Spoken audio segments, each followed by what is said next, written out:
Vamos lá, abra sua Bíblia, por favor, Isaías no capítulo 6, livro do profeta Isaías, capítulo 6. Nós vamos ler do versículo 1 até o versículo 8. Esse vai ser o nosso ponto de partida para aquilo que vamos compartilhar hoje. Isaías 6, a partir do verso 1, vou ler na Nova Almeida atualizada. O texto sagrado diz assim: no ano da morte do rei Uzias, eu vi o Senhor, assentado sobre um alto e sublime trono, e as abas das suas vestes enchiam o templo. Serafins estavam por cima dele, cada um tinha 6 asas, com 2 cobria o rosto, com 2 cobria os pés, e com 2 voava. E clamavam uns para os outros, dizendo: Santo, Santo, Santo é o Senhor dos exércitos, toda a terra está cheia da sua glória. Os umbrais das portas se moveram com a voz do que clamava, e o templo se encheu de fumaça. Então eu disse: ai de mim, estou perdido, porque sou homem de lábios impuros e habito no meio de um povo de lábios impuros. E os meus olhos viram o rei, o Senhor dos exércitos. Então um dos serafins voou para mim, trazendo na mão uma brasa viva que havia tirado do altar com uma pinça. Com a brasa tocou a minha boca e disse: eis que essa brasa tocou os seus lábios, a tua iniquidade foi tirada e o seu pecado perdoado. Depois disso ouvi a voz do Senhor que dizia: a quem enviarei e quem há de ir por nós? E eu respondi: eis-me aqui, envia-me a mim. Meu Deus, suplicamos graça e favor do alto. Suplicamos a ação, a liderança e a aplicação do Teu Espírito Santo para que a Tua palavra fale e cale nos nossos corações e cumpra o propósito pelo qual tem sido liberado. Desde já nos antecipamos também e Te agradecer pela certeza de que o Senhor nos ouve, daquilo que o Senhor fará no coração de cada um. Nós oramos em nome do Senhor Jesus. Amém. Amém. Bom, nesse dia especial de gratidão a Deus, eu quero compartilhar algo que Deus colocou no meu coração com um propósito: despertar você para ansiar por um relacionamento mais profundo em Deus, por experiências maiores. E o tema da minha mensagem hoje é experimentando mais de Deus. Ao longo da minha caminhada com Deus, durante os anos, eu tenho descoberto que a revelação de Deus é progressiva. E sempre há mais para mim e para você. Não importa o quanto você já cresceu, dá para crescer mais. Não importa o quanto você já experimentou de Deus, dá para experimentar mais. Aliás, a Bíblia diz que a vereda do justo é como a luz da aurora, vai brilhando mais e mais, até ser dia perfeito. Tem mais de Deus para você. Você pode dizer amém? Sabe, querido, nós temos vivido dias que têm chacoalhado muita gente, esse mais de 1 ano e meio de pandemia, mas eu quero lembrar a você que Deus não deixou de ser Deus, não deixou de ser extraordinária, incomparável, imensuravelmente grande, poderoso, e Ele há de fazer coisas extraordinárias nessa terra, na minha vida, na sua vida, e eu creio que Ele quer despertar em nós esse anseio. Eu me lembro que nesse processo de descoberta de que há cada vez mais e podemos entrar cada vez mais profundo nesse lugar de relacionamento em Deus, eu me lembro que em meados da década de 90, eu estava vivendo um momento assim de um despertamento. Me bateu aquele desespero de dizer: eu não posso encontrar um teto, não posso ficar aqui parado, limitado, eu quero mais de Deus. E eu estava não apenas buscando a Deus nos meus devocionais diários, no momento de oração que também tínhamos diariamente pela igreja na manhã. Parece que os cultos e mesmo as reuniões das células não eram suficientes. Era um momento de tanta fome, de tanto anseio, de tanto desespero, que a gente improvisava a vigília quase toda noite. Eu me lembro que essa época era inverno, e eu morava em Guarapuava, no interior, que chega a ser mais frio do que aqui. A gente já andava no carro com o kit vigília. Normalmente gostávamos de enveredar para o meio do mato para orar, e no inverno não era uma tarefa fácil. Então a gente sempre tinha um casaco a mais, cachecol, luva, gorro. A gente andava com as caixas de papelão já abertas no porta-mala para poder forrar o chão e aguentar orar de joelhos naquele inverno. E eu lembro desse momento, esse anseio de Deus. Às vezes terminávamos um culto, e não é que o culto não foi bom, mas a gente queria mais. E tinha um grupo de irmãos, os fominhas ali, que a gente numa troca de olhares já estava combinando. Vai rolar uma vigília depois, e a gente nessa levada. Então, eu lembro nesse momento, minha oração quase que diária era: Senhor, eu quero experimentar mais, eu quero experimentar mais, eu quero entrar nesse lugar mais profundo. E foi num desses momentos de oração que o Espírito Santo me dirigiu até esse texto de Isaías, capítulo 6. Eu gostaria que você olhasse para esse texto não apenas como um relato de um episódio na vida de Isaías, ou mera e simplesmente uma menção de um momento na história, né, do povo de Deus, o povo da aliança que Deus fez com Abraão, os hebreus, mas que você pudesse olhar para isso como algo que serve para mim e para você. O apóstolo Paulo diz: tudo quanto foi escrito para nosso ensino foi escrito. Ele também diz aos coríntios que essas coisas que aconteciam, né, aos santos do Velho Testamento foram registradas para nossa advertência, para nosso exemplo. E Deus, por meio desse texto, começou a me inspirar. Eu já vi muita gente dizendo que esse é o momento do chamado que Isaías tem para o ministério, quando ele ouve a pergunta: quem enviarei, quem há de ir por nós? E diz: eis-me aqui, Senhor, conta comigo. Mas a verdade é que Isaías já estava no ministério. Desde o capítulo 1, ele já está profetizando, ele já está servindo a Deus. Mas esse é o momento onde Isaías tem uma experiência ainda mais profunda com Deus. Mesmo em relação ao chamado para o ministério, ele é chamado para uma dimensão mais profunda, e não que ele não estivesse fazendo nada. E de repente eu comecei a pensar no que foi essa experiência. Tirando o aspecto místico, que deve ter sido impactante, de uma visão que ele tem no templo. Quando você começa a observar, a analisar aqui o desenho da experiência, algumas coisas me chamaram a atenção. Eu queria destacar 5 aspectos dessa experiência de Isaías, esperando que isso empolgue você. Em primeiro lugar, ele tem uma nova revelação de Deus. A revelação tanto da santidade de Deus como da realeza de Deus é algo singular até então nas Escrituras. Ele diz: os meus olhos viram o rei. Ele diz: ele estava sentado num trono. Trono é a cadeira dos governantes. Ele diz: as orlas do seu manto enchiam o templo. Ele está falando do manto real. Ele tem a revelação de Deus na sua santidade, na sua realeza, uma percepção, né, nunca antes experimentada, e talvez uma revelação que Deus não havia comunicado de maneira clara. Em segundo lugar, a Bíblia diz, né, que a voz daquele que clamava, uma referência aos serafins, a Bíblia diz que os limiares do templo foram chacoalhados. O templo era o centro, a sede de todo o culto e de toda atividade religiosa.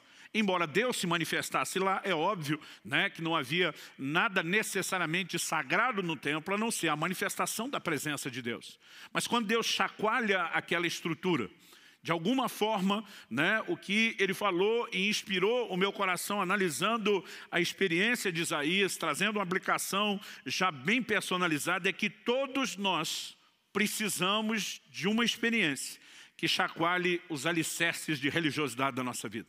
Que nos leve a não apenas permanecer dentro das regras de funcionamento. Embora a gente se mova dentro delas, precisa haver algo maior na minha e na sua vida. Em terceiro lugar, a Bíblia diz que a casa se encheu de fumaça. E isso é recorrente na Bíblia. Quase sempre que você tem uma revelação da glória, né, a chamada Shekinah, a glória de Deus, a Bíblia fala ou de nuvem ou de fumaça. De alguma forma é como se Deus claramente estivesse dizendo: eu quero turvar a sua visão. E visto que Deus não trabalha na contramão e nem de forma negativa, nós precisamos entender qual seria o propósito de turvar uma visão. Quase sempre que o aspecto negativo aparece, ele, na verdade, precede e antecede uma substituição por algo positivo. Por exemplo, para o profeta Jeremias, Deus diz: eu te estabeleci para arrancares e plantares. Antes de plantar nova planta, arranca velho. Deus diz: eu te estabeleci para derrubares e para edificares. Antes de edificar o novo prédio, derruba-se o anterior. Porque se o velho não for removido, não haverá lugar para o novo. Em quarto lugar, ele tem uma percepção da sua limitação, do seu pecado. Ele se vê como um homem de lábios impuros, e como diz outra versão, que habitava no meio de um povo de impuros lábios. Mas ele não tem apenas a percepção do seu pecado ou das suas limitações. Ele experimenta um toque santificador. Um anjo pega uma brasa do altar, toca a boca do profeta e diz: tua iniquidade foi tirada. Porque o propósito de Deus não é apenas dar diagnóstico de pecado. Normalmente, por meio do diagnóstico que leva o homem ao arrependimento, o que Deus quer trazer é cura. Então, ele tanto tem a percepção das suas limitações, como ele tem um toque santificador e transformador. E por último, uma vez que nós já definimos que ele estava no ministério, e isso não é o início de tudo, nós podemos dizer que, no mínimo, ele tem uma nova percepção, de uma profundidade, de uma outra dimensão do serviço do ministério. E de repente eu comecei a pensar nessas 5 características. Uma nova revelação de Deus, as bases de religiosidade sendo estremecidas, a visão antiga sendo confundida, porque normalmente é o que é necessário para que a nova se estabeleça, um toque transformador e santificador, e em quinto lugar, uma nova percepção ministerial. Então, mesmo imaginando que talvez a experiência de Isaías, nos moldes em que aconteceu o aspecto místico, não fosse necessariamente ser reproduzido de maneira igual para cada um de nós, nós podemos entender que no mínimo os benefícios dela é algo que está à disposição de cada um de nós. Aliás, não gosto da ideia de um Deus que faz acepção de pessoas. Isso é contrário às Escrituras. Deus não tem filhos prediletos. Eu não posso conceber isso, a menos que o filho seja eu. Aí dá para abrir uma exceção. Não, brincadeira à parte, eu e você precisamos entender que quando Deus declara que Ele não faz acepção de pessoas, o que está à disposição, né? Não estou falando de um chamado específico, de um comissionamento específico, eu estou falando, né, de valores, de bênçãos que Deus disponibiliza a todos igualmente, o que está à disposição de um está à disposição de outro. E de alguma forma, naquele momento, meu coração que já estava cheio de sede, de fome, de anseio por mais de Deus, começa a olhar para isso tudo e dizer, eu também quero uma nova revelação de Deus. Eu também quero as bases de religiosidade sendo estremecidas, a visão anterior sendo confundida, o toque transformador, a nova percepção ministerial. E eu começo a orar e dizer, Senhor, se o Senhor me trouxe esse texto, qual é o caminho, o passo prático? E de repente, os meus olhos se abriram. Já se foram aí pelo menos 2 décadas e meia que isso aconteceu. E a frase, no ano em que morreu o rei Uzias, ou no ano da morte do rei Uzias, saltou aos meus olhos. E de repente eu percebi que a essência do texto comunica uma substituição. No verso 5, ele começa dizendo, no ano da morte do rei Uzias, no 5 ele diz, eu vi o rei, o Senhor dos exércitos. Ele está dizendo, quando morre um rei humano, natural, algo acontece e eu entro na revelação de Deus como rei. E se seguimos essa lógica de que às vezes a necessidade de que algo negativo seja removido antes de que aquilo de aspecto positivo seja comunicado, revelado ou estabelecido, nós podemos entender que há uma chave sendo comunicada aqui. Isso também me veio com muita clareza e ao longo desses anos eu tenho provado de maneira progressiva, não completa, mas progressiva cada vez mais a realidade dessa chave. Antes de mais nada, eu quero que você tente imaginar o contexto da visão. Daqui a pouco nós vamos falar sobre quem era Uzias com mais detalhes. Mas Uzias foi um grande herói nacional. Talvez depois de Davi não tenha existido nenhum conquistador, alguém que tenha liderado um exército de conquista como Uzias fez. Ele assume uma nação praticamente falida, quebrada e a transforma numa grande potência mundial dos seus dias. E você precisa entender que Isaías, nesse início, nesse momento da vida dele, ele ainda é muito jovem. Uma dedução que não é difícil de você fazer. Até porque no capítulo 1 e no versículo 1 do livro de Isaías, ele introduz o livro dizendo, visão que Isaías, filho de Amós, teve a respeito de Judá e Jerusalém nos dias de Uzias, 1, Jotão, 2, Acais, 3 e Ezequias, reis de Judá. O homem profetizou durante o reinado de 4 reis. Não estamos falando mera e simplesmente, né, de uma pessoa que profetizou durante o mandato de 4 presidentes. Nosso mandato é de apenas 4 anos. Esses reis gastavam muito tempo no seu reinado. Para você ter uma ideia, só o próprio rei Uzias, que é o primeiro aqui da lista, a Bíblia diz, em 2 Crônicas 26, daqui a pouco nós vamos para lá, que ele reinou 52 anos em Jerusalém. Só Ezequias. Como seria possível Isaías profetizar durante o reinado de 4 gerações? De outros 3 reis que sucederam Uzias. A única conta, mesmo que você dê bastante longevidade a Isaías, é que ele começou muito novo no finalzinho do reinado de Ezequias e ele termina bem velho no comecinho, no reinado de Uzias, e ele termina bem velho no comecinho do reinado de Ezequias, senão essa conta não fecha. E porque é importante para mim situar Isaías como alguém novo no final do reinado de Uzias. O homem reinou 52 anos, ele já está falando da morte, então não são deduções difíceis. Mas por que é importante reconhecer isso? Porque, primeiro, Isaías como alguém novo, era bem mais facilmente impressionável do que uma pessoa de mais idade. E segundo, Uzias já havia se tornado esse grande herói. Então, o impacto que ele teve, né, na nação e sobre Isaías é inegável. Mas o que significa essa substituição? Porque quando ele morre, vem a revelação de Deus, ou porque Deus decidiu comunicar isso, porque Uzias, ele também nos transmite uma figura muito específica, muito particular. E para que a gente entenda o que é Uzias, o rei natural, morrer, para que os nossos olhos vejam o rei numa dimensão mais profunda, a gente então precisa entender, né, o que simboliza Uzias. Então, em segundo lugar, primeiro eu falei da necessidade de uma troca para se viver essa experiência mais profunda, o rei natural morrer, para que os nossos olhos vejam o rei. Em segundo lugar, vamos procurar entender junto o que Uzias simboliza. Então, você pode me acompanhar em 2 Crônicas, segundo livro de Crônicas, capítulo 26. Eu vou ler a partir do versículo 3 e nós vamos juntos aí até o 16. Aqui nos dá um bom retrato do que foi Uzias e o seu reinado. O texto diz assim: Uzias tinha 16 anos de idade quando começou a reinar, e reinou 52 anos em Jerusalém. A mãe dele se chamava Jecolias e era de Jerusalém. Ele fez o que era reto aos olhos do Senhor, segundo tudo que Amazias, seu pai, havia feito. Propôs-se a buscar a Deus nos dias de Zacarias, que era sábio nas visões de Deus. Enquanto Uzias buscou o Senhor, Deus o fez prosperar. Duas afirmações aqui importantíssimas, né? A do versículo 5, propôs-se a buscar a Deus. E aí, o final do mesmo versículo diz: enquanto buscou o Senhor, Deus o fez prosperar. Você pode repetir essa frase comigo? Só para efeito didático, diga: enquanto buscou o Senhor, Deus o fez prosperar. Mais uma vez, com um pouquinho mais de ânimo e vontade, né? Ou de força para furar o bloqueio da máscara aí que está abafando sua voz. Diga: enquanto buscou o Senhor, Deus o fez prosperar. Agora, a partir do versículo 6, nós temos um resumo do que foi essa prosperidade.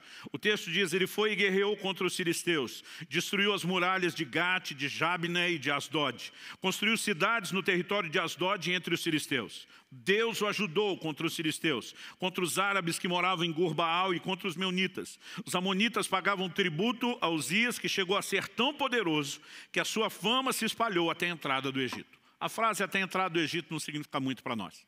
Mas quando a Bíblia está falando aqui dos filisteus, dos amonitas, dos povos em volta, está falando da expansão do reinado de Uzias.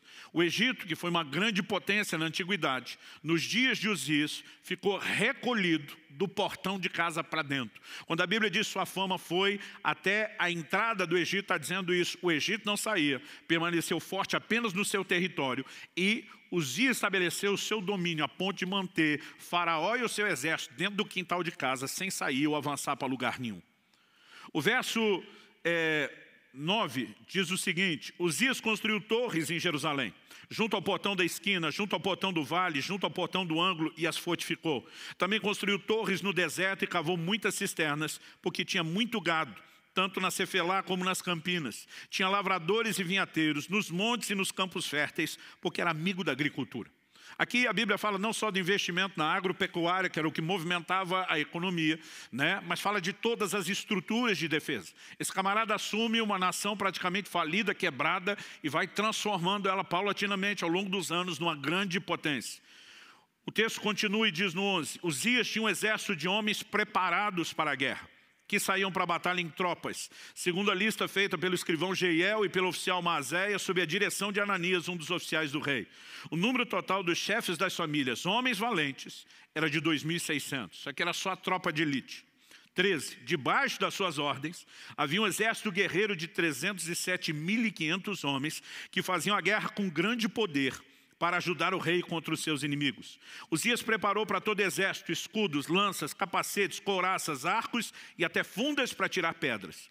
Em Jerusalém ele fabricou máquinas inventadas por homens peritos que foram colocadas nas torres e nos cantos das muralhas para atirarem flechas e grandes pedras. A fama de Uzias se espalhou até muito longe, porque ele foi maravilhosamente ajudado. Lembra que o versículo 7 diz que Deus o ajudou. Aqui o texto diz que ele foi maravilhosamente ajudado. E aqui é onde começa a entornar o caldo. Verso 15. Até que se tornou muito poderoso. Uzias, ele encarna como talvez quase nenhum outro personagem bíblico o faz, o que nós podemos chamar da busca interesseira. Ele busca a Deus, enquanto ele busca o Senhor, Deus o faz prosperar, até que se tornou poderoso. Então o verso 16 dá início ao processo de ruína e diz: mas depois que Uzias se tornou poderoso, o coração dele se exaltou, outra versão diz, se corrompeu para a sua própria ruína. E daqui a pouco nós vamos falar do pecado dele. Mas Uzias representa alguém que busca a Deus, usando Deus apenas como meio para alcançar os seus objetivos, o seu próprio fim, aquilo que estava no seu coração.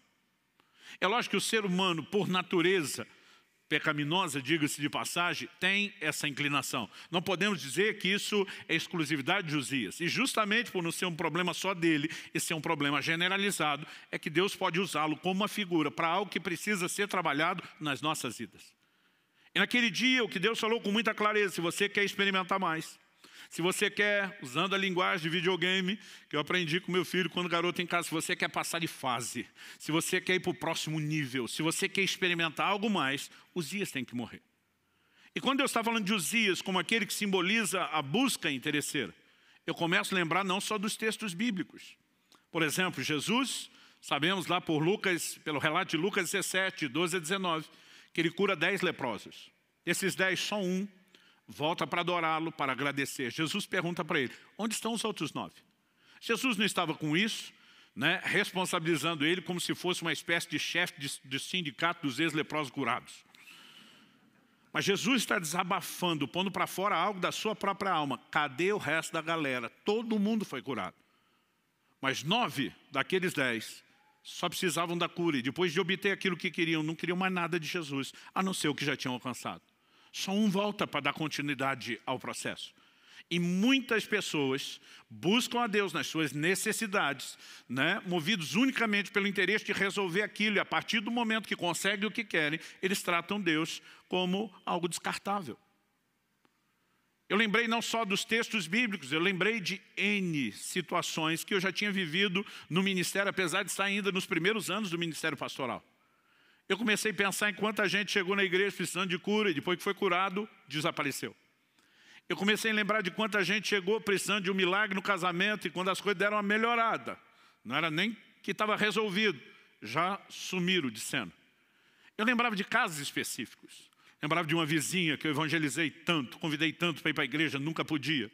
Mas no dia que apareceu uma macumba daquelas feita na porta da loja dela, ela desesperada: eu preciso de Deus, eu preciso de oração.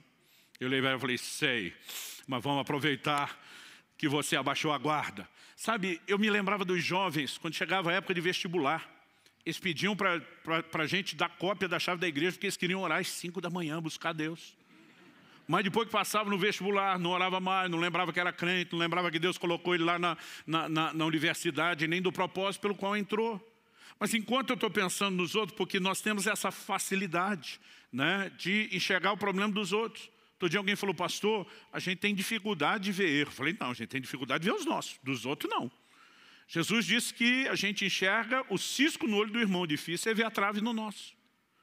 Então naquele momento eu estou só terceirizando e pensando: o problema de Uzias é sério. Mas o Espírito Santo falou: ei, eu estou falando do seu Uzias. E eu estou ali metido, surpreendido: meu Uzias? Como quem diz, tem Uzias aqui não. E de repente Deus me abriu uma cena que eu fiquei tremendamente envergonhado. Eu tive um flashback da fase de pré-adolescência. Eu acredito que eu devia ter em torno de 11 anos de idade. Não deve ser algo muito diferente disso. As contas que eu faço é porque meu irmão mais velho, o Adriano, eu sou do meio de 3 homens, né? Meu irmão mais velho, o Adriano, com 12 para 13 anos de idade, ele era precoce, ele cresceu, desenvolveu, já tinha corpo de adulto. Eu, com 2 anos atrás, já era corpo de criança. O Paulo, que era o caçula, 2 anos mais novo que eu e 4 que o Adriano, era mais criança ainda. E nessa época, ele vivia irritando e provocando o mais velho. E ele fazia isso até tirar o Adriano mais velho do sério. Quando meu irmão mais velho saiu do sério, ele não era amador, ele era profissional. E ele ia para cima do pequeno, mas batia assim que não condizia mais, ele não tinha noção do tamanho e da força que ele tinha assumido. E eu entrava para defender o menor e apanhava junto. E eu lembro que eu falava para ele, você para de provocar, eu não vou mais te socorrer, eu não vou te ajudar. E teve um dia que ele ficou provocando o mais velho, e eu fiquei avisando, falei, eu não vou apanhar por causa de você mais. Mas meu irmão perdeu a paciência, o mais velho, foi para cima do caçulo, Paulo, que hoje é pastor do Alcance lá em Orlando. E ele normalmente dizia, eu corro, eu me viro. Mas aquele dia ele levou um enquadro assim num canto da sala que não tinha pra onde correr. Eu pensei, está morto. Eu não queria me apanhar junto, mas acabei sendo vencido pela compaixão, pela dó. Pensei, como eu ajudo ele sem apanhar junto? E eu achei que eu tive uma ideia brilhante, coisa de piar.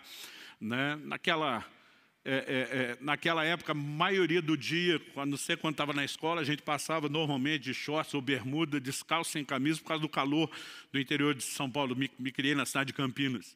E eu lembro que meu irmão, assim, só de bermuda, eu vim dele um tapa nas costas, mas daquele assim, deixar o desenho da mão. E corri. Acredite ou não, além de já ter sido magro, era o mais veloz da família e nas disputas com todos os primos. Falei, não vai me pegar na corrida. Mas eu lembro quando eu dei a volta no sofá na sala, meu irmão já pulou por cima. Cortou um atalho, ele estava no meu encalço. Eu no desespero, tudo que eu olhava era o final do corredor. A hora que eu saí da sala, tinha o quarto dos pais de um lado, dos filhos do outro. Falei, eu tenho que entrar e fechar a porta.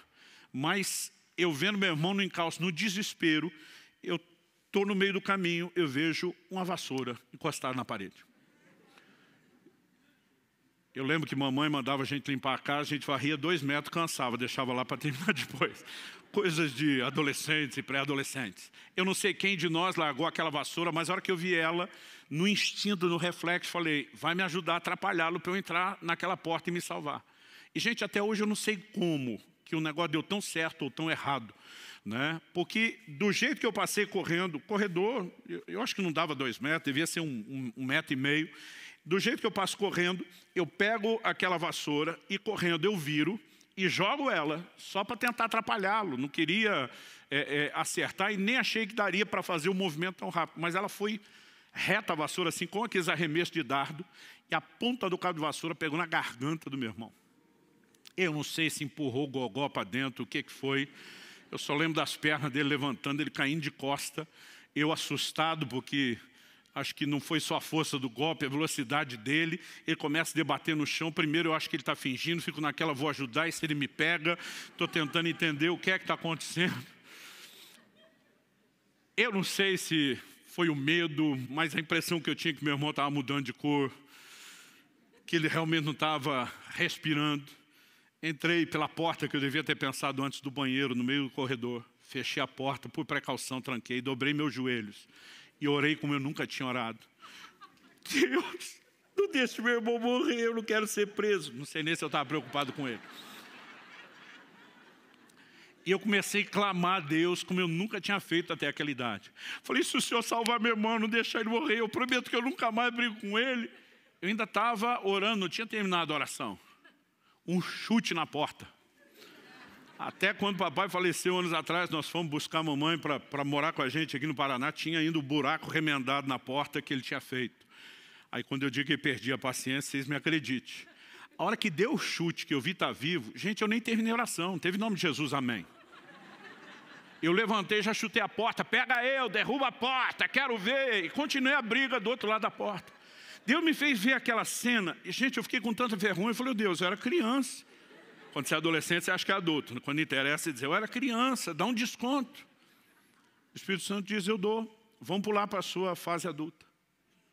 E diz, quando você começou o ministério, você passava horas e horas, trancado todos os dias orando. Por que você já não faz isso como fazia antes? Eu falei, eu era solteiro. Agora sou casado, tenho família, pastorei, não tenho mais o mesmo tempo. Ele falou, essa é a desculpa que você resolveu acreditar. E diz, lá atrás você queria muito viver as coisas que você vive hoje. Embora você diga que estava naquele quarto me buscando, você estava apenas buscando o que você conseguiu. E agora, porque conseguiu, você já não tem mais interesse em mim. E por vergonha eu vou parar aqui. Naquela hora, ele começou a mostrar a trave do meu olho que eu não enxergava. E eu quero te dizer, não dá para dizer o quanto, mas todos temos alguma coisa de Uzias dentro de nós. Todos temos algum elemento dessa busca interesseira, que às vezes valoriza mais o que ele faz do que a pessoa que ele é. E naquele momento, quando Deus começou a expor, eu entendi que se Uzias não morrer, nós nunca vamos passar de fase. Sabe, a história não começa com Uzias já morto. Há um momento onde eu e você vamos ter que mudar e reverter esse jogo. Mas quando eu consegui entender aquele desenho, além de ter chorado muito e me arrependi diante de Deus, o meu desespero enquanto lia a respeito do assunto foi procurar entender como Uzias morre. E antes de falar isso, e é com isso que nós vamos encerrar, eu quero só destacar que ao longo das Escrituras nós vemos Deus revelando de forma recorrente um pedaço aqui, uma parte do quebra-cabeça lá, outra em outro lugar, um desenho de como Ele espera que nós nos relacionemos com Ele. Por exemplo, Deus diz num determinado momento para Moisés, eu não vou mais, depois de ter tirado o povo de Israel do Egito, estar indo em direção a Canaã, Deus diz, eu não vou mais subir no meio de vocês, por causa dos pecados do povo. O Senhor disse para Moisés, o meu anjo vai à frente de vocês, vai livrar vocês, vai operar os milagres que vocês precisam, vai garantir que vocês entrem na terra prometida e tenham a bênção. Mas Deus diz, eu mesmo não vou mais no meio de vocês. Moisés se levanta diante de Deus e diz, se o Senhor não vai conosco, não nos faça sair desse lugar. O que é que Moisés está dizendo? Nós não estamos interessados apenas na sua bênção e no seu favor. Se não é para ter a tua presença, nós não vamos a lugar nenhum. Nós abrimos mão da bênção de qualquer favor. Porque nada disso substitui a tua presença. Mas é um episódio que quase ninguém fala nada e nem canta sobre isso. Mas quando a gente chega em Jacó, Jacó lutou com o anjo de Deus e diz, não te deixarei enquanto não me abençoar. Gente, a Bíblia fala que era o anjo do Senhor. Essa expressão o, artigo definido, e não um artigo indefinido, normalmente é uma teofania. É uma aparição do próprio Deus, ainda que uma revelação limitada dele. O próprio Deus está ali. E quando o anjo sinaliza, eu vou embora, ele diz, não. Primeiro você me abençoa, depois vaza. O que é que Jacó está dizendo? Estou nem aí que a sua presença vai embora, desde que a bênção fique. É a atitude inversa de Moisés. Mas a gente não canta sobre Moisés, a gente canta sobre Jacó. E Jacó segurou o anjo. E a ideia é essa, é agarrar a sua bênção. E depois deixa que Deus vai embora, porque você já conseguiu o que precisa. Sabe, não entenda mal o que eu estou dizendo. Eu não estou dizendo que Deus não faz, que Ele não quer fazer, e nem que nós não podemos desfrutar. Eu quero falar a respeito da motivação com que buscamos. A geração de Eli é a geração que perdeu a arca, que simbolizava a presença de Deus. A próxima geração, a geração de Davi, é a geração que trouxe e recuperou a arca. Há uma diferença enorme entre a geração que perdeu e a que recuperou. A que perdeu tratou Deus como? Como um mero amuleto, uma espécie de talismã. Um resolve tudo. Eles travam uma guerra contra os filisteus, na primeira batalha perderam. Aí alguém tem a brilhante, entre aspas, ideia. Vão trazer a arca de Deus para o campo de batalha. Israel até então, a coisa ia ficar pior depois, mas nesse momento, era o momento de maior apostasia da história da nação. Eles já não vão a Siló, onde o tabernáculo estava, já não iam lá para buscar e adorar o Senhor, mas na hora do problema traz a arca, porque agora nós precisamos que Ele resolva. Como diz o ditado antigo, quando a água bate na região lombar, as pessoas lembram de buscar Deus. Região lombar ficou mais polido, né? Tá bom assim, meu amor. Você que sempre me ajuda a ser minha melhor versão. Quando eles tratam Deus e a presença de Deus dessa forma, qual foi o resultado? Eles perderam a arca, perderam a presença. Porque toda e qualquer pessoa, em qualquer momento ou época da história, que busca Deus só porque por causa daquilo que Ele faz, vai acabar perdendo aquilo que Ele é. Mas a geração de Davi assume o reino, um dos primeiros atos. E não é à toa que ele é chamado de homem segundo o coração de Deus. Não é porque era perfeito, que nós sabemos que não era. Um dos primeiros atos dele, ele diz, a arca volta. E quando ele traz a arca de volta, ele levanta uma tenda, ele coloca a arca que simbolizava a presença de Deus no centro. Ele coloca os levitas 24 horas por dia, 7 dias por semana, ninguém pedindo nada, apenas dizendo, o Senhor é bom e a sua bondade dura para sempre. Agora, o interessante é que se você olhar tanto Davi como Moisés, que nesse sentido entenderam o cerne do relacionamento, foram duas das gerações na história do povo de Deus que mais experimentaram o que Deus pode fazer. Desde os dias de Josué, a terra prometida nunca tinha sido conquistada na sua totalidade. O primeiro que conseguiu isso foi Davi. Então você olha para o Moisés dizendo, se a tua presença não vai conosco, nós não vamos a lugar nenhum. E você encontra em Moisés a geração que mais experimentou milagres. Eu não estou aqui pregando contra a intervenção de Deus. Eu estou falando da necessidade de ajustes na nossa motivação para que a gente possa experimentar até mais do que Ele pode fazer. Eu quero te despertar a acreditar que nós podemos viver manifestações maiores, como indivíduos, como casa, como igreja. Nós podemos e nós iremos vivenciar manifestações maiores. O foco não é o que Deus faz. Um dia desse preguei essa mensagem em algum lugar, alguém falou, tá certo, esses pregadores ficam colocando Deus como fosse alguém que vive para resolver o nosso problema. Eu falei, mas Ele também está lá disponível para tudo. Aliás, se você entender que o que Deus faz é uma consequência do que Ele é, então buscá-lo pelo que Ele é, inevitavelmente levará a experimentar o que Ele faz. Hebreus 11 diz que Deus é galardoador dos que o buscam. Não é algo apenas que Ele faz, é algo que Ele é recompensador, Ele intervém. Eu não estou falando contra isso. E tem gente que fica tentando classificar o que é digno de pedir a Deus e o que não é. Irmão, eu prefiro descobrir no caminho. Eu gosto de dizer que eu cresci numa estrutura muito simples de família, que é o jeito mais bonito de dizer que a gente tinha dinheiro para nada. E eu lembro logo no início do meu ministério, quando chegava o fim do ano, eu ficava vendo aquelas propagandas de panetone. Que era uma coisa que a gente, por muitos anos, só sabia o que era em cartaz. Ou comia aqueles sequinhos do mercado do bairro, mas nunca aqui do bom. E eu lembro de eu estar pregando numa cidade, já aqui no interior do Paraná, e eu vi um cartaz de um panetone desse stop. Não vou fazer propaganda de graça e falar o nome, não. Eu lembro que eu falei, meu Deus, eu queria tanto comer um panetone. Tem gente que acha que não deveria te incomodar com isso. Eu acho que não é incômodo, eu acho que o Senhor gosta de mim para valer, eu acho que o Senhor quer agir na minha vida. Falei, eu queria te encomendar um panetone. Eu não sei de que jeito, não tenho dinheiro, não vou atrás. Eu queria que o Senhor mandasse para mim. Porque melhor do que o panetone é ganhar ele do Senhor. Mas eu estava naquela viagem, dividindo o quarto com outro pastor amigo. Falei, não, manda 2, que eu não quero dividir o meu com ele. Já que esperei tanto tempo e finalmente vou ter o panetone do bom, manda 2. Gente, algumas horas depois eu chego no hotel. Eu lembro que eu peguei a chave com o atendente, ele falou, olha, só um pouquinho que alguém deixou alguma coisa aqui. Eu falei, quem? Tipo assim, quem que me conhece na cidade para deixar algo? Ele falou, não, a pessoa disse, na verdade, que você não conhece ela. E de repente ele puxa uma sacola com 2 panetones daquele. Ele falou assim, foi muito estranho, pastor. A mulher falou assim, que não sabe quem você é, mas que ela estava no mercado. E ela ouviu uma voz falar com ela. Compra 2 panetones, deixa no hotel tal, para o pastor que está hospedado lá.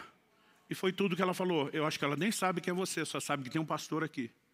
Eu olhei e falei para ele, sorte sua que anda comigo. Participa do despojo. Sabe, querido, eu não estou aqui te dizendo que nós não podemos ver coisas assim que para alguns é simples. Todo dia alguém falou, não vou incomodar Deus com isso. Falei, se você acha que é incômodo, fica aí sem experimentar. Então preste atenção, não estou falando contra o que Deus faz. É o nosso resultado, nós podemos experimentar mais do que Ele faz. Estou falando a respeito de motivação com a qual nós o buscamos. E se nós pararmos de tratar Deus só como quem faz, porque Ele prometeu fazer, Ele que nos encorajou a orar e clamar crendo que Ele faria. Então nós não estamos tentando falar contra o fato de Deus fazer. Mas nós também não podemos tratá-lo apenas como uma espécie de amuleto, de talismã, de resolve tudo e nada além disso. Dá para entender a diferença? Bom, para nós terminar, como Uzias morre. Nós paramos de ler no verso 16 e vamos retomar no verso 16 de 2 Crônicas 26. O texto diz, mas depois que Uzias se tornou poderoso, o coração dele se exaltou para a sua própria ruína. Ele cometeu uma transgressão contra o Senhor seu Deus, pois entrou no templo do Senhor para queimar incenso no altar do incenso. Porém o sacerdote Azarias entrou atrás dele, acompanhado de 80 sacerdotes do Senhor, homens da maior firmeza. Muitas versões traduziram homens corajosos. Eles enfrentaram o rei Uzias e lhe disseram, não compete a você, Uzias, queimar incenso diante do Senhor, mas aos sacerdotes, filhos de Arão, que são consagrados para esse serviço. Saia do santuário, porque você cometeu uma transgressão. Isso não lhe trará honra da parte do Senhor Deus. Então Uzias se indignou. E é com a indignação de Uzias você vai entender que a Bíblia chama Azarias e esses 80 sacerdotes de homens corajosos. Eles vão enfrentar o rei. Eu não sei você, mas quando criança eu ficava pensando, devia ser muito legal ser rei. Fazer o que você quiser, mandar em todo mundo, ter todos os seus desejos atendidos. Esse não é o tipo de gente que espera ser confrontado ou corrigido por ninguém. E por que eles vão em 80? Porque o rei não andava sozinho em lugar nenhum. Sempre tinha uma guarda pessoal para cuidar dele, para protegê-lo e para retalhar quem se levantasse contra o rei. Mas quando a Bíblia está chamando eles de corajosos, eles sabem o risco ao qual eles estão se expondo. Mas o posicionamento de indignação deles é maior do que a indignação de Uzias em si mesmado apenas consigo mesmo. Eles são indignados com a violação de princípios. Como que esse cara agora acha que porque foi abençoado por Deus, pode tratar Deus dessa forma e entrar nesse lugar que não pertence a ele? Só os sacerdotes levitas podiam oferecer o incenso. Mas de alguma forma, às vezes, até pessoas que vivem intervenções de Deus, elas começam a achar que são leis para si própria, né? Ou que porque Deus, de alguma forma, agiu em seu favor, as atendeu, as honrou, elas acham que estão acima das demais. Eles confrontaram. E nesse confronto, o que aconteceu? O texto diz, 19, Uzias se indignou. Ele tinha um incensário na mão para queimar incenso. No momento em que ele se indignou contra os sacerdotes, a lepra lhe saiu na testa, ali mesmo, na presença dos sacerdotes, na casa do Senhor, junto ao altar do incenso. Quando o sumo sacerdote Azarias e todos os sacerdotes se voltaram para ele, eis que ele estava leproso na testa. Então apressadamente o tiraram dali, e até ele mesmo se apressou em sair, visto que o Senhor o havia ferido. Quem o feriu? O Senhor. Agora, por que o Senhor o feriu? Porque sacerdotes que não foram mandados, mas tiveram o bom senso de entender aquela desordem, aquela bagunça, o resistiram.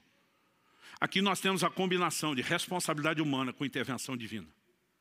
Quando nós assumimos um posicionamento claro, sensato, de acordo com aquilo que Deus já estabeleceu na sua palavra, e nos posicionamos, nós podemos ver o que é que Deus vai fazer. Uzias não é alguém que você mata. Uzias tem que ser ferido por Deus, mas Deus não fere sem que você fique indignado e revoltado contra as atitudes dele. O que é Uzias? É a busca interesseira. Ele vai se meter onde? Na oferta de incenso. A oferta de incenso tem uma figura muito clara no Novo Testamento. Apocalipse diz que o incenso são as orações dos santos. Salmo 141 diz, suba a ti a minha oração como incenso. O incenso sempre simbolizou as orações. E se você quer achar Uzias na sua vida, procure na vida de oração, porque é lá que ele aparece. É só você ver que a maior parte do tempo na nossa vida é oração. Nós só pedimos para Deus o que a gente quer.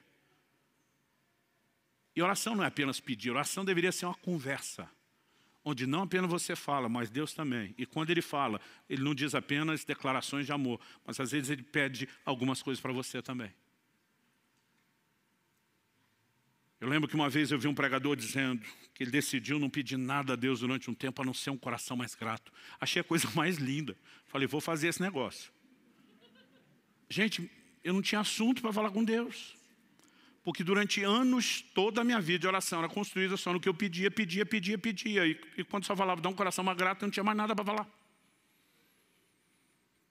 E apesar de ter achado a coisa mais linda, não funcionava para mim, porque ou funcionou mostrando o quanto de Uzias tinha na vida de oração. Agora, Uzias não morre de uma vez. A morte dele não é instantânea, não é fulminante. Eu queria estar aqui dizendo para você, Deus me enviou aqui essa manhã com uma unção assassina, matadora de Uzias. Nós vamos orar, o miserável do Uzias da sua vida vai ser fulminado tipo Ananias e Safira. Mas não é assim que ele morre. Uzias morre aos poucos, a prestação. A lepra apareceu na testa. Depois ela vai se espalhando. Ele é excluído da casa do Senhor. Se a gente continuar lendo o texto, verso 21 diz assim, o rei Uzias ficou leproso até o dia da sua morte. E por ser leproso, morou numa casa separada, porque foi excluído da casa do Senhor. Jotão, seu filho, tinha seu encargo, o palácio real, governando o povo da terra. O verso 23 vai dizer que ele morreu e foi sepultado. À medida que a lepra expandia, todo o contato com as pessoas foi limitado, ele não tem mais acesso à casa de Deus, então não tem mais acesso ao palácio. Ele vai sendo isolado até que a morte finalmente se estabeleça. Uzias não morre de uma vez. E na minha e na sua vida não é um assunto que a gente resolve de hoje para amanhã. Pastor, vamos fazer uma oração no final do culto, está tudo resolvido? Não. Pode ser que o miserável do Urias saia ferido. Mas a morte é um processo e depende do nosso posicionamento. Um dia alguém me perguntou, pastor, o senhor já chegou lá no Uzias mortinho da Silva? Falei, não, mas não estou mais onde estava. Mas a verdade é que quando nós avançamos nesse processo, nós começamos a descobrir uma outra dimensão de relacionamento com Deus. Quem está entendendo, diga amém. Outro dia alguém me disse, está certo, pastor. A gente tem que mesmo dizer para as pessoas que elas não podem tratar Deus dessa forma. Gente, Deus sabia que nós iríamos tratá-lo dessa forma. E me parece que Ele é tolerante por um tempo. Por quê? Porque isso tem a ver com entendimento e com maturidade. E ninguém começa com isso. 16 anos atrás, quando nós ainda estávamos nas reuniões de oração e planejamento, só a minha família, do Marciano, a respeito de começar a igreja, tem uma cena na minha memória que eu não esqueço. Eu sentado no sofá da sala de casa, e Lissa, minha linda filha, com 4 anos de idade no meu colo, ela segurando a minha bochecha e dizendo, você é o pai mais lindo do mundo. Eu amo você, daí fazia carinho no meu cabelo. Eu já sabia o que vinha depois daquela sequência de elogio e carinho. Ela estendia a mão e dizia, me dá 2. E você acha que ia dar um sermão? Interesseira, me elogiou em troca. Eu, além do sorriso, dizia, toma 5. Porque era criança. E num momento como esse, dá para você ser compreensivo. Mas se hoje, aos 20 anos de idade, fosse me tratar só como se eu fosse um banco, nossa relação teria deteriorado em vez de melhorado. Paulo diz em 1 Coríntios 13:11, quando eu era menino, falava com o menino, pensava com o menino, agia com o menino. E essa é a época que Deus olha e tolera. Como eu disse, às vezes eu falo desse assunto, a gente está certo, esses pastores ficam colocando Deus à disposição para fazer. Eu falei, não, Deus se colocou à disposição, não é os pastores que colocam Deus. Jesus pregou o evangelho não apenas chamando as pessoas ao arrependimento e à fé, mas ele curava os enfermos, expulsava demônios, operava milagres. Ele mostrava que Deus tem interesse de intervir nas necessidades das pessoas. O que ele não queria quando um leproso era curado e ia embora, era não continuar o processo depois de ter apresentado e demonstrado seu amor. Aí as pessoas repetem tanto ditado que na cabeça de alguns parece que já está na Bíblia. Virou versículo apócrifo. Quem não vem pelo amor, vem pela dor. Gente, nunca conheci na minha vida alguém que veio por amor. Como é que alguém ama o Jesus que ele ainda não conhece? Ah, pastor, o senhor converteu pela dor? Não. Eu ainda não tinha feito 3 anos de idade, nem tive tempo de passar pelas dores da vida. Mas por que é que eu entreguei minha vida a Jesus? Porque disseram que se eu não fizesse eu ia para o inferno. Eu não queria ir para o inferno. Falei que era Jesus. Pesa um, pesa outro. Falei, não sou besta nem nada, não quero inferno, quero Jesus. A gente vai amá-lo depois que vai conhecendo. Dá para entender a diferença? Agora, alguns vieram por uma grande dor física, por uma grande dor emocional, mas nenhum de nós veio sem interesse. E Deus no início olha para mim e para você e diz, ainda que seja por interesse, que pelo menos você venha a mim e me permita me revelar a você. A questão não é como chegamos, é como permaneceremos. Então há um momento onde o entendimento precisa mudar, há um momento onde a maturidade precisa mudar. E se nós aprendemos com Moisés e Davi, quando buscamos a Deus pelo que Ele é, não só pelo que Ele faz, além de também ter o que Ele faz, vamos desfrutar o melhor que é quem Ele é. Mas também aprendemos com Ele e com outros, se buscarmos a Deus só pelo que Ele faz, nós vamos perder quem Ele é e, consequentemente, também perderemos o que Ele faz. Vamos ficar em pé para parecer que está acabando? Eu gostaria que nós orássemos juntos. Embora, como eu disse anteriormente, não há uma unção fulminante para destruir Uzias de uma vez só. Há algo da parte de Deus que vem quando? Então preste muita atenção nisso, que essa talvez seja a parte mais prática. A mesma Bíblia que diz que eu e você somos o santuário de Deus, que era o lugar onde Uzias foi oferecer o incenso. A mesma Bíblia diz que eu e você somos santuário, também diz que nós somos sacerdotes. Os sacerdotes eram os responsáveis pela ordem e a manutenção correta do culto dentro do santuário. Então, enquanto santuário, nós também somos os sacerdotes responsáveis. Ou seja, se tem vida devocional ou não com Deus, aí o responsável é você, não é mais ninguém. Se a presença de Deus será adorada, cultivada, né, tratada com sensibilidade dia após dia, depende de você, das decisões que você toma, de você ser responsável ou não em relação àquilo que te foi incumbido. Agora, em algum momento, aqueles homens de Deus olham para Uzias e dizem: você foi longe demais, chega, basta. E quando eles percebem Uzias que passou da conta, eles se levantam e dizem: daqui para frente essa história muda. Você não vai continuar essa busca interesseira. É no momento do posicionamento, Deus diz: esperei por isso há muito tempo. E ele fere Uzias. Um processo começa. Para que no final das contas, depois se diga: no ano em que morreu o rei Uzias, os meus olhos viram o rei, o Senhor dos Exércitos. Há uma revelação extraordinária de quem Deus é quando a busca interesseira morre. A busca continua, mas a interesseira é que tem que morrer.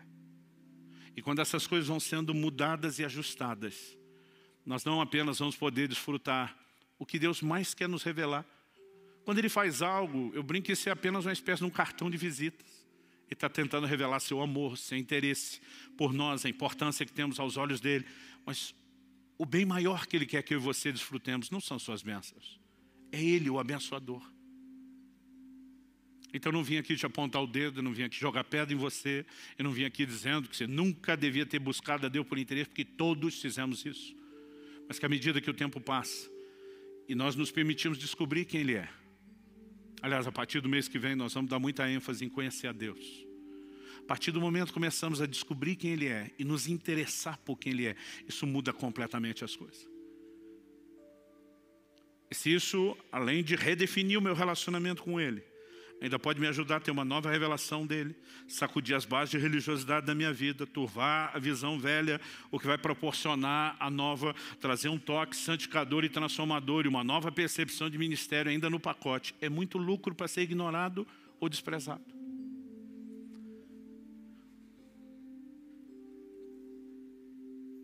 É lógico que há momentos onde Deus nos faz perceber alguns erros, que isso é constrangedor. Quando lembro de confrontos como esse, Deus dizendo: não, a razão pela qual você olha não é porque você é ocupado, é porque você já alcançou muito o que queria. É lógico que dá vergonha. Mas Deus não está fazendo isso para nos culpar ou condenar. É uma forma dele dizer: eu não quero perder você. Quando Adão pecou, Deus não pergunta: o que é que você fez, cabeção? A pergunta de Deus foi: aonde você está? Em outras palavras, é como se ele dissesse: o problema não é o que você fez, é para onde o que você fez te levou, para longe de mim. Deus está dizendo: eu não quero você distante, eu quero comunhão, eu quero proximidade. Que Deus nos livre de sermos apenas religiosos, frequentadores do culto. Há algo maior, algo mais profundo, e eu e você podemos experimentar isso. É um convite amoroso da parte dele. Tudo que você precisa, além de dizer sim ao convite, é dizer não para Uzias e essa atitude. Eu queria que você fizesse isso no seu lugar. Falasse com Deus do seu jeito, da sua maneira, com as suas palavras. Pai, a tua palavra foi comunicada. Mas nós precisamos de mais do que informação.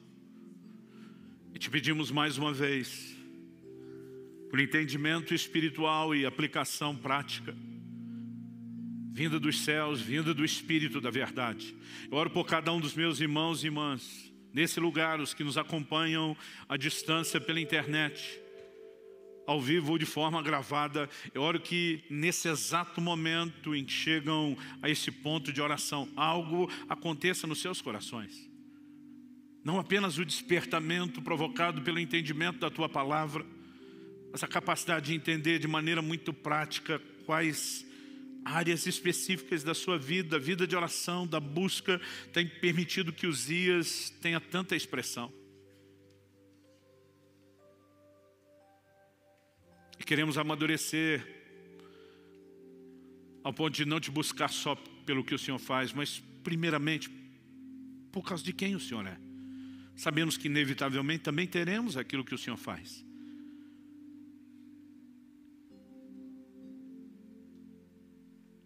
Clamamos teu toque, a expressão da Tua graça nos envolvendo hoje, o auxílio do alto, não apenas abrindo os nossos olhos e nos ajudando a mapear onde estão os dias na nossa vida, mas gerando a indignação correta de dizer a Ele, basta, chega.